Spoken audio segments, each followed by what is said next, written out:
주제들을 가지고 살펴보는 중에 그 중에 또 하나가 무엇이냐면 선지자에 대한 그런 내용들입니다. 구약 성경을 읽어보면서 빼놓을 수 없는 그런 직분들이 등장하는데 그 첫 번째가 왕이죠. 그리고 제사장, 그죠? 제사장들 이렇게 나타납니다. 그러면서 선지자들의 역할이 이제 또 비중 있게 나타나고 있는 것을 볼 수 있습니다. 그래서 구약 성경의 내용만 봐도 선지서들이 상당수 차지하고 있지 않습니까? 그리고 우리가 잘 아는 것처럼 이사야, 예레미야, 에스겔 같은 경우에는 그 길이와 그 두께가 다른 책에 비해서 더 길고 두껍고 우리가 읽을 때도 때로는 야 이거 참 그 지루하다 할 정도의 그 길이가 느껴질 때도 있죠. 그러니까 구약 성경에 있어서 상당한 분량을 선지자들이 감당해주고 있는 그 모습들을 우리는 볼 수 있습니다. 그래서 오늘 우리가 이러한 선지자들의 모습들을 살펴보면서 오늘을 살아가고 있는 우리들도 그 선지자로서 혹은 또 선지자의 말씀을 듣는 자로서 우리가 어떻게 또 태도를 취하고 살아가야 될지를 간단하게 또 말씀을 통해 살펴보겠습니다. 여러분, 그 이스라엘의 왕정이 세워지기 이전에, 즉 사사 시대까지 해가지고는 선지자들을 우리가 살펴보면 두 종류의 선지자로 이렇게 대략 확인할 수가 있습니다. 하나는 무엇이냐면 사무엘상 10장이나 이런 데 보면 하나님께서 사울 왕을 이스라엘의 왕으로 세우시죠. 이스라엘의 왕으로 세우시는데 그럴 때에 선지자의 무리가 함께 사울의 세움에 대하여서 마음을 같이 하는 그런 일들을 볼 수 있습니다. 사무엘상 10장 10절 가서 보시면 그들이 산에 이를 때 선지자의 무리가 그를 영접하고 하나님의 영이 사울에게 크게 임함으로 그가 그들 중에서 예언을 하니 그렇게 말씀하고 있습니다. 그러니까 선지자들 무리가 사울의 세워짐에 대하여서 같이 그 기능을 담당하여 역할을 담당하고 있는 것을 볼 수 있습니다. 그리고 또 하나가 어떤 부류냐면 이렇게 선지자들의 무리 가운데 있는 사람이 있는가 하면 또 한 사람은 사무엘과 같은 아주 단독적으로 두드러지게 나타나는 그러한 선지자들도 있습니다. 그래서 성경에서는 사무엘을 갖다가 어떤 경우에는 선견자라 이렇게 표현하기도 합니다. 선견자 혹은 선지자 이렇게 표현하는데 선견자라고 하는 말은 히브리 말로 로에라고 하는 단어를 사용하고 있습니다. 이 단어는 쉽게 얘기하면 무엇인가 환상이나 혹은 어떤 현상을 보는 사람이다라고 말해주고 있는 것입니다.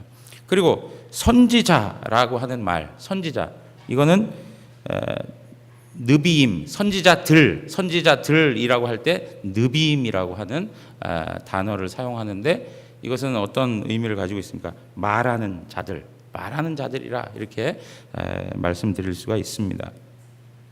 그러니까 선견자나 선지자나 단어를 좀 달리 사용하긴 하지만 사실은 어떤 경우에 있어서는 예전에는 선견자라 하였으나 이제는 선지자라 한다라고 하는 그 말씀의 표현들을 우리가 볼 수 있는데 거기에서 보면 선견자나 선지자나 이렇게 혼용해서 사용했던 그런 역사적 기록들이 있음을 우리는 확인할 수가 있습니다. 그래서 한마디로 말하면 하나님의 뜻을 전하는 자, 그죠? 하나님께서 허락한 뜻과 말씀을 전하는 자, 우리가 이렇게 선지자의 모습을 생각할 수 있는 것입니다. 우리가 잘 아는 것처럼 사무엘 같은 경우에는 그 사회에서 다 인정해 줄 정도로 아주 독보적이고 탁월한 그런 선지자적 역할을 감당했던 사람임을 알 수 있습니다. 그래서 성경 말씀에도 우리가 보면 사울의 말이 땅에 떨어지지 않는다 이렇게 표현해요. 그죠? 단에서 부엘세바에 이르기까지 모두가 다 사무엘을 인정하는 그런 표현들이 성경에 나와 있는 걸 볼 수 있습니다. 이러한 일들과 달리 좀 전에 말씀드린 것처럼 한 선지자 그룹이 있었다는 것이죠. 그런데 이 선지자 그룹은 그 당시에 영향력이 있었음을 우리에게 설명해 주는데 그걸 어디서 확인할 수 있냐면 지금 좀 전에 말씀드린 것처럼 왕을 세우는데 이 선지자들의 무리가 같이 그것에 힘을 실어주고 있는 그런 모습들을 볼 수 있죠. 왜냐하면 이 선지자라고 하는 존재들이 하나님의 신적 권위를 담당하고 하나님의 말씀을 말하는 자들이기 때문에 어떤 왕을 세운다 할 때에 이 선지자들의 그룹하고는 별개의 모습으로 세워지는 것이 아니라 항상 이 선지자 그룹의 지지를 받아야 했던 것이죠. 그리고 이 선지자들 중에 하나가 어떻게 합니까? 왕에게 가서 기름을 부은 형태로 왕이 세워지는 그런 일들을 우리는 성경에서 볼 수 있습니다. 자, 이런 측면에서 한 무리가 있고 단독적으로 사역하는 선지자가 있는데 이러한 내용에 있어서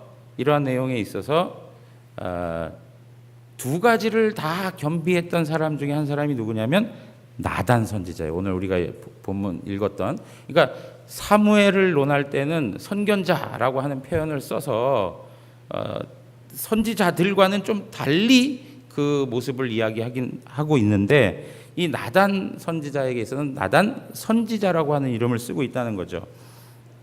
아까 선지자들이라고 하는 게 느비임이라고 말했는데 선지자라고 하는 단수로 사용할 때는 나비라고 하는 단어를 사용하고 있습니다. 그러니까 이 선지자들은 그 하나님의 뜻을 받아서 그 왕들에게 말씀을 전해주는데 특별히 나단 선지자 같은 경우에 보면 그 선지자들의 무리 가운데에서 한 사람으로 존재하고 있다는 거죠. 그래서 나단 선지자를 표현할 때 그 말로 나비라고 하는 단어로 사용하고 있는 걸 볼 수 있어요. 그러니까 그가 어떻게 합니까? 사무엘과 같은 기능을 담당해 주죠. 그래서 누구에게 나갑니까? 사무엘이 사울에게 나가서 이야기했던 것처럼 이 나단이 누구에게요? 다윗에게 나가서 아주 선지자 무리들 가운데에서 한 사람으로서 다윗에게 가서 선지자적 역할을 해주는 것을 볼 수 있습니다. 그러니까 이 나단이라고 하는 사람이 이 두 가지의 내용들을 이렇게 다 포괄하여서 등장하고 있는 것을 우리는 성경에서 확인할 수 있는데요. 이러한 그 내용 속에서 선지자와 왕과의 그 관계가 늘 긴장 관계에 있기도 하고 어떤 경우에는 또 서로 화합하는 관계에 있는 것을 우리는 성경을 읽으면서 확인할 수 있습니다. 어떤 때 긴장 관계가 이루어지냐면 하나님이 세우신 왕들이 하나님의 말씀을 떠나 있을 때에는 항상 긴장 관계가 있는 것이죠. 그러니까 선지자들의 역할의 주된 내용 중에 하나가 뭐냐면 하나님 앞에 반역하고 하나님의 뜻을 따라 살지 못하는 그러한 왕들에 대하여서 대항하는 일이 바로 선지자가 했던 일들이라 이렇게 말씀드릴 수 있는 것이죠. 자, 여러분 우리가 잘 보지만 이 선지자들이 정말 왕권을 맡아서 나라를 섬기는 왕들이 하나님의 뜻대로 순종하면 그야말로 아주 가까운 친분이 있어가지고 그 나라가 태평한 그러한 일들을 이렇게 경험하게 되는데 왕이 하나님의 법에서 떠나거나 하나님의 말씀대로 순종하지 아니하면 오히려 그 나라 전체가 어려움을 당하게 되고요. 그리고 참 선지자는 거기에서 무슨 역할을 하냐면 대항하는 역할을 하는데, 반대로 거짓 선지자들은 어떤 역할을 합니까? 오히려 왕을 인정해주고 왕의 길이 옳은 길이라고 하면서 그것을 밀어주는 역할을 또 하나 하는 것을 볼 수 있어요. 그러니까 사실 선지자라고 하는 의미에 있어서 선지자가 제대로 된 그 사역을 해 나간다라고 하는 것은 왕에 대하여 항상 어떤 역할을 해준다고요? 하나님의 말씀을 바르게 전달해 주는 역할을 해야 된다는 것이죠. 그것이 선지자들이 하나님 앞에서 감당하고 살아야 할 삶의 중요한 내용이었던 것이죠. 그것이 안 되니까 요새도 우리가 오늘도 읽었어요. 오늘도 그 에스겔 34장에 있는 말씀 우리가 같이 새벽에 읽었는데, 거기서도 보면 이스라엘의 목자들에 대하여서 하나님께서 책망하시고 심판하시는 내용들이 나타나는데, 그 목자들이 누구냐면 다른 게 아니에요. 왕이라든가 선지자, 제사장들을 말하는 거예요. 선지자가 선지자로서의 역할을 감당하여 하나님 말씀을 정확히 선포해 줘야 되는데 그걸 하지 않는 거예요. 그렇게 되니까 사회는 점점점 더 부도덕해지고 점점 더 하나님을 섬기는 신앙에서 떠나게 되고 우상숭배가 가득해지는, 그래서 하나님의 심판을 면할 길이 없는 그러한 처지에 놓이게 되는 그런 안타까운 일들이 발생하는 거죠. 그러니까 하나님께서는 그렇게 지도층에 있었던 선지자, 제사장, 왕, 하나님이 책망하시겠다는 이야기를 끊임없이 하는 거예요. 그러니까 오늘 우리가 이 선지자를 보면서 분명히 확인할 수 있는 것은 무엇이냐? 선지자는 어떠한 상황이든지, 왕이 제대로 가든지 왕이 제대로 못 가든지, 상황이 어떻게 바뀌든지 관계없이 누구의 뜻을요? 하나님의 뜻을 항상 그대로 전해줘야 되는 책임이 있다는 거예요. 항상 그대로 전해줘야 되는 책임. 여러분, 이러한 말씀들은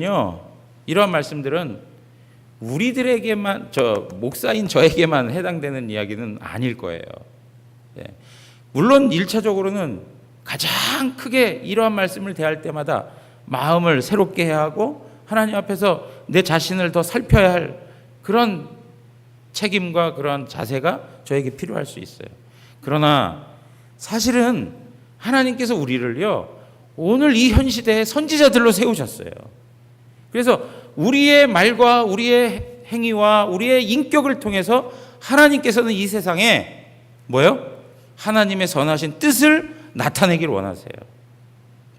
우리로 하여금 너희는 빛이다, 너희는 소금이다 하신 말씀이 뭐예요? 결국에는 선지자적 삶을 하나님 앞에서 살아가기를 원하시죠. 그런데 우리의 삶의 모습 자체가 그러한 정체성으로 세워져 있지 못하게 되면, 그 역할을 감당하지 못하면 이 사회는 더더욱 소망이 없고 오히려 하나님의 심판만을 쌓는 그러한 운명에 처할 수밖에 없다는 것입니다.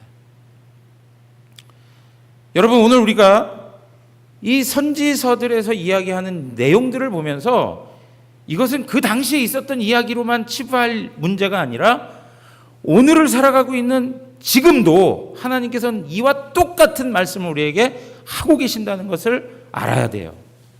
그리고 그 말씀을 전달해 줄 자가 누구라고요? 목사만 해야 되는 거예요? 아니란 말이에요. 성도라고 부름을 일컬어지는 모든 사람들, 성도라고 부름받은 자들이 하나님의 선지자로서 그 역할을 감당해야 된다는 것이죠. 여러분, 나단을 한번 생각해 보세요. 오늘 우리가 읽은 본문의 말씀 나단을 생각해 보세요. 나단이 쉬웠을까요? 어려웠을까요? 예? 제 생각해 보면 나단 어려웠을 것 같아요. 예? 하나님 왜 시켜도 나를 시키십니까? 라든가 지금 다윗이 얼마나 지금 강성한데 모든 것에 그 권력을 다 붙잡고 어느 누구 하나 다윗에 대하여서 반기를 드는 사람이 없는 그런 분위기인데 어떻게 하나님 제가 가서 그 이야기를 하라고 합니까? 얼마나 마음에 부담이 있었을까 하는 생각도 해봐요. 그런데 어떻습니까?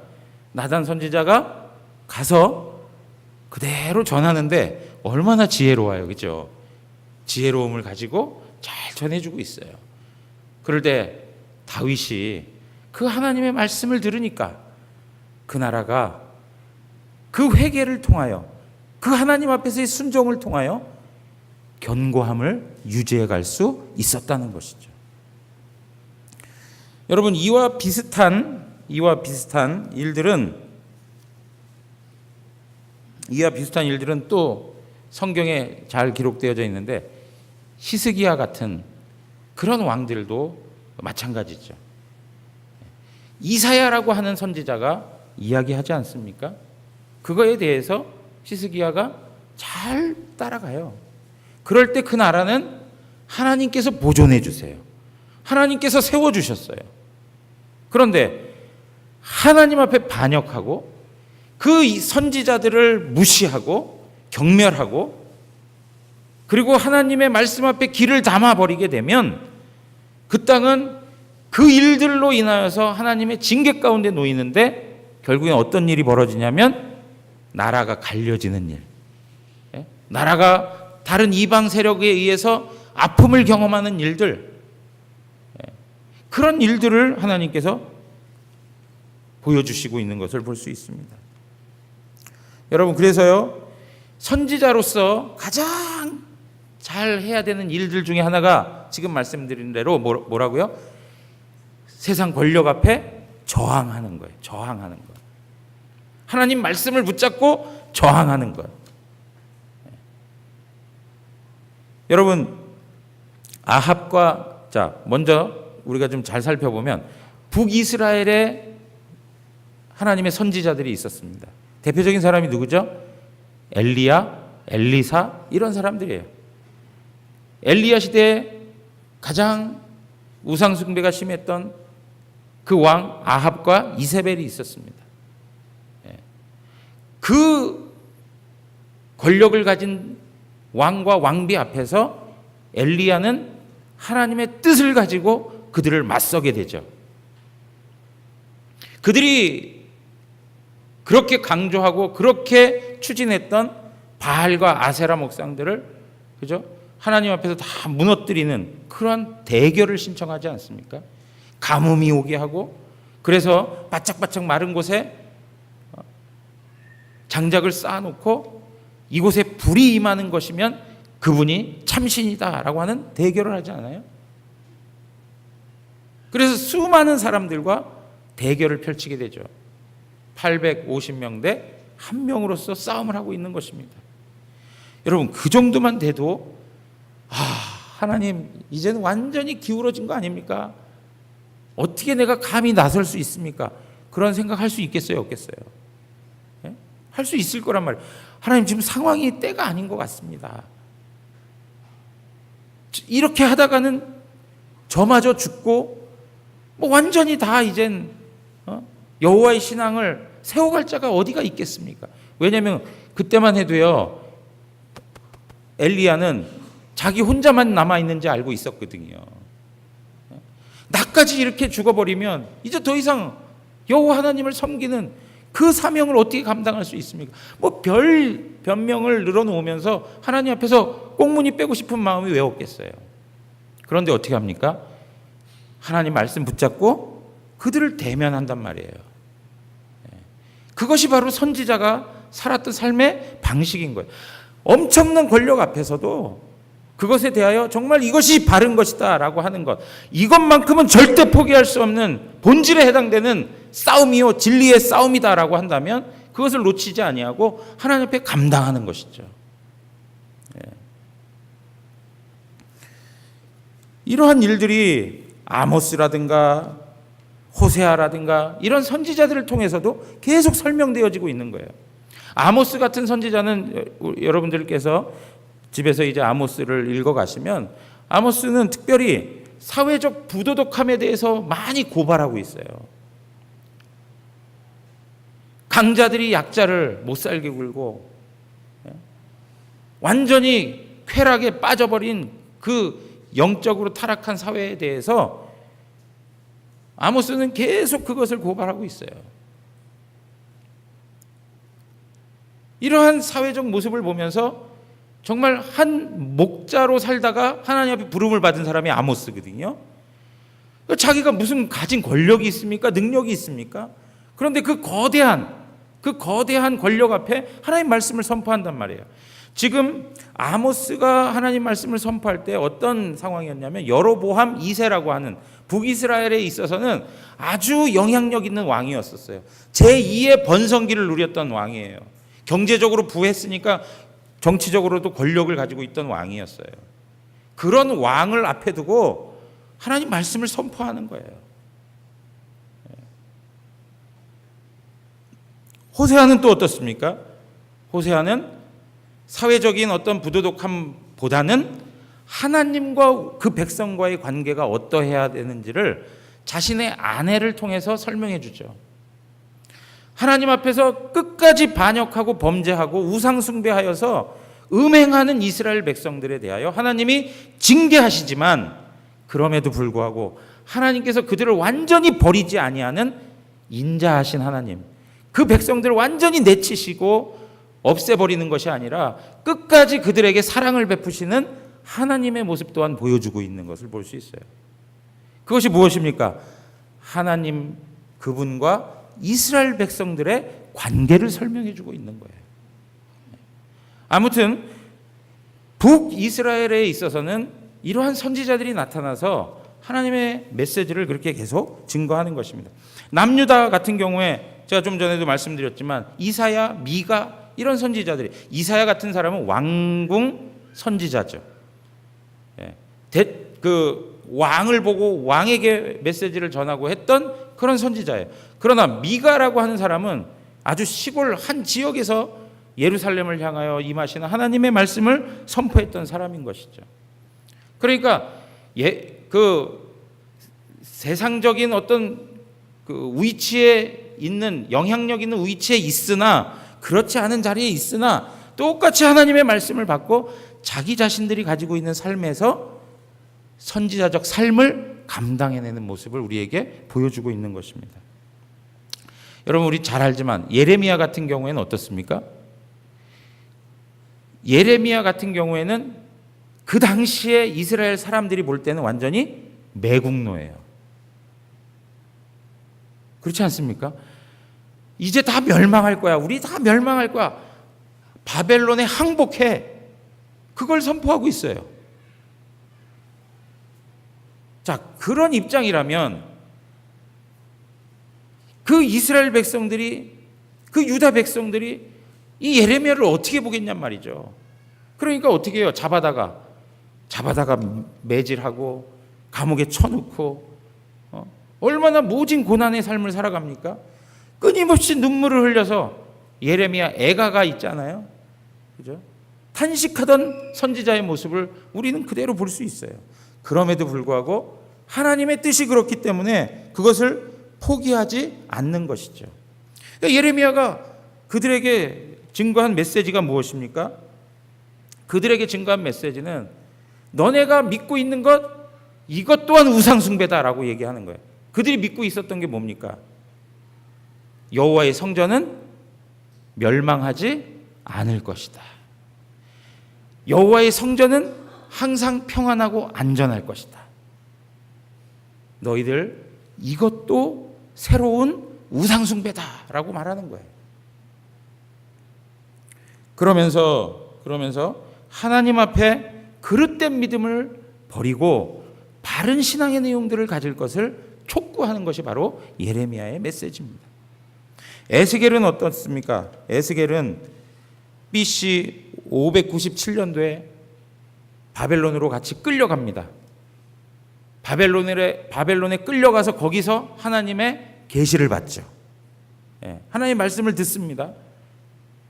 그런데 그 말씀을 들은 에스겔 주변에 있는 많은 사람들은 에스겔 주변에 있는 많은 사람들은 무엇을 이야기하고 있냐면 하나님이 우리를 언제 회복하실 것이냐, 이거에 관심이 있어요.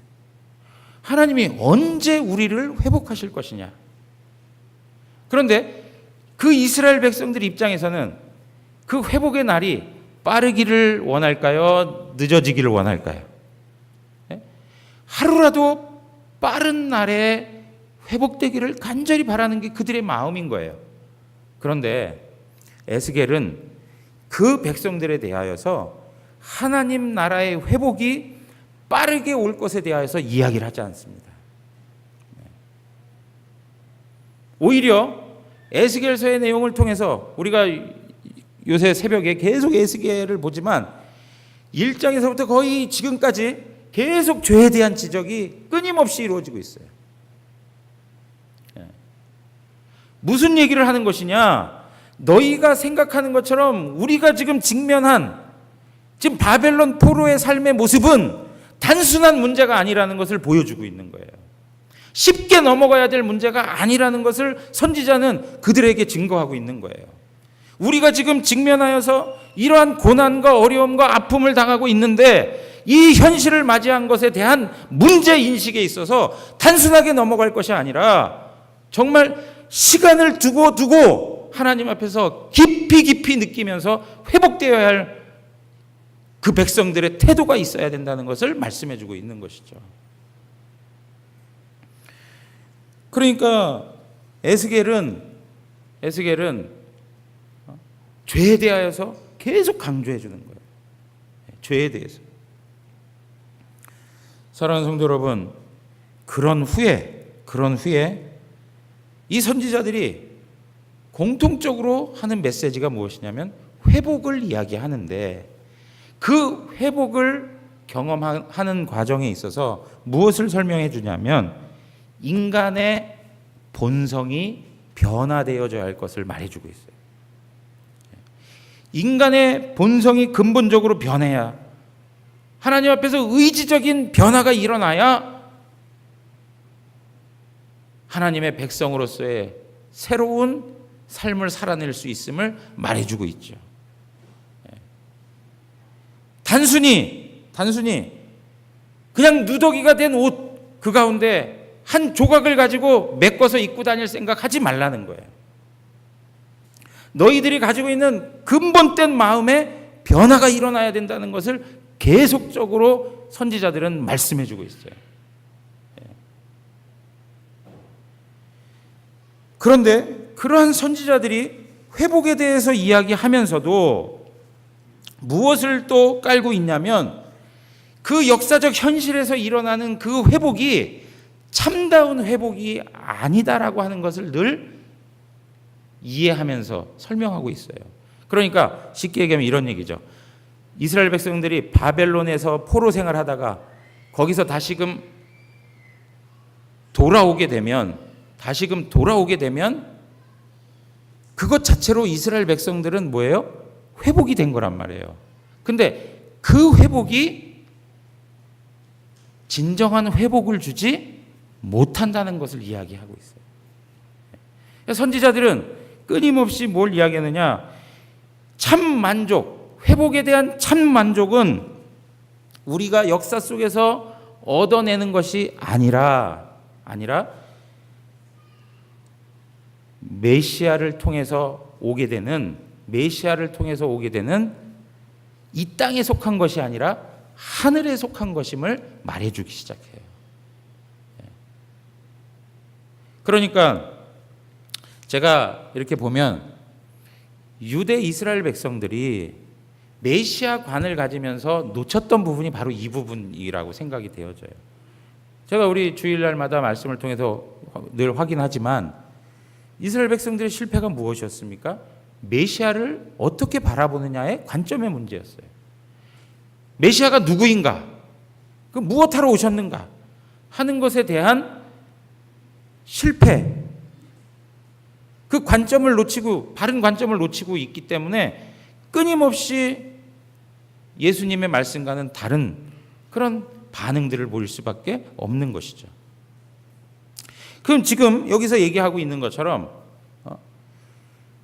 이 선지자들을 통하여서는 하나님께서 이 땅의 현실을 넘어선 초월적인 메시아의 오심을 통해서 무엇인가 육체적인 것이 아니라 영적인 어떤 변화를 말씀하고 있다는 것을 성경에서 계속 설명해 주고 있다는 거예요. 그 부분을 유대 백성들이 놓치고 있었다는 것이죠.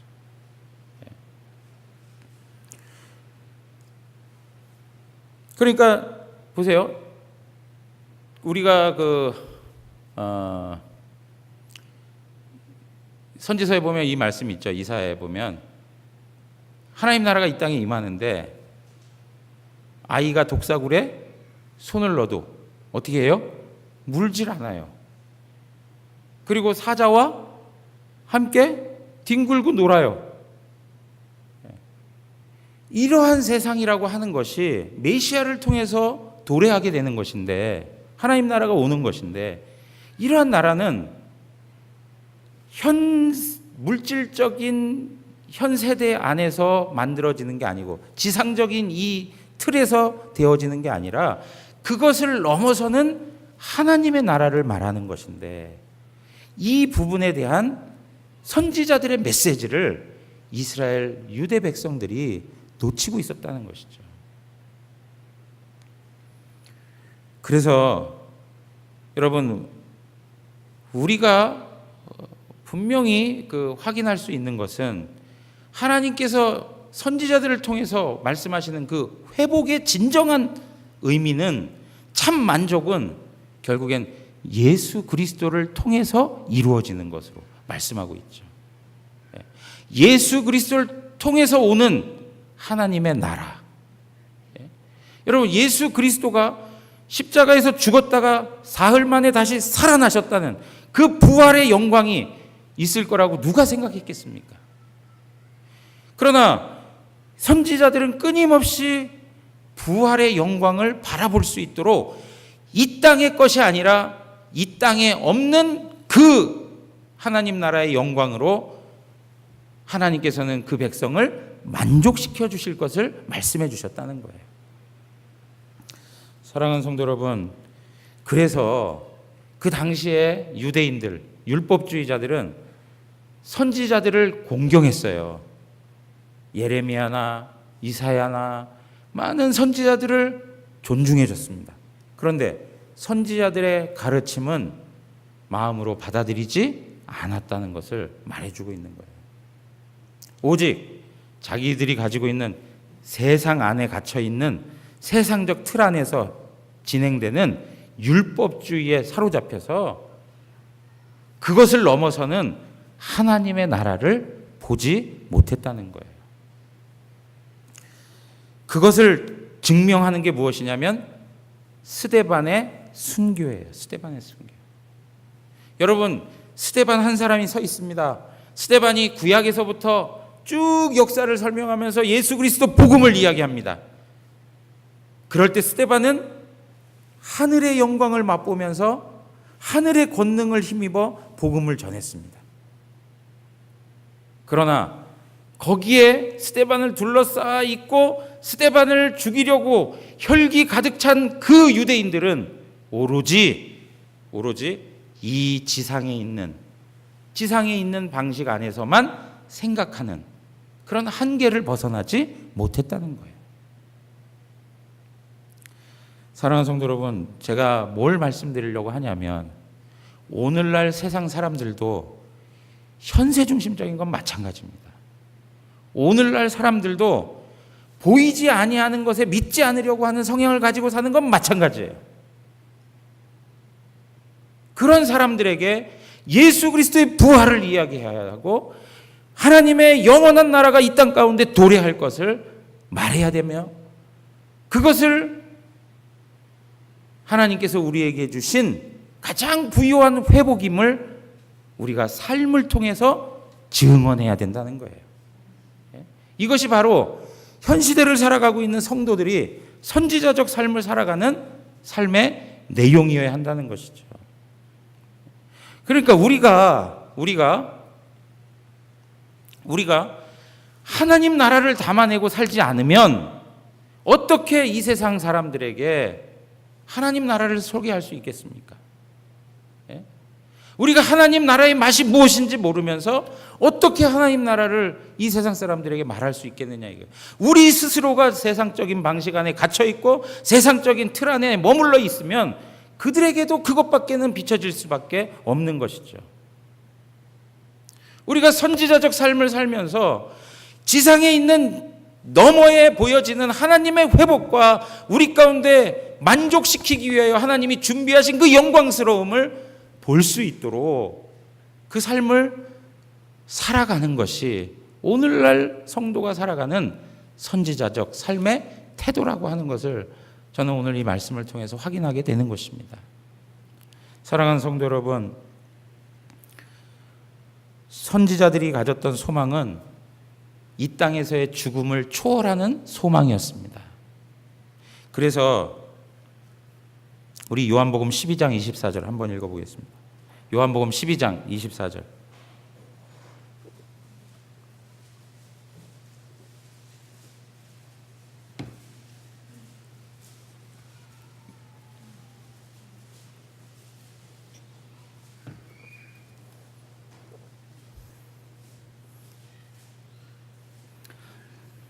다 같이 한 목소리로 읽겠습니다.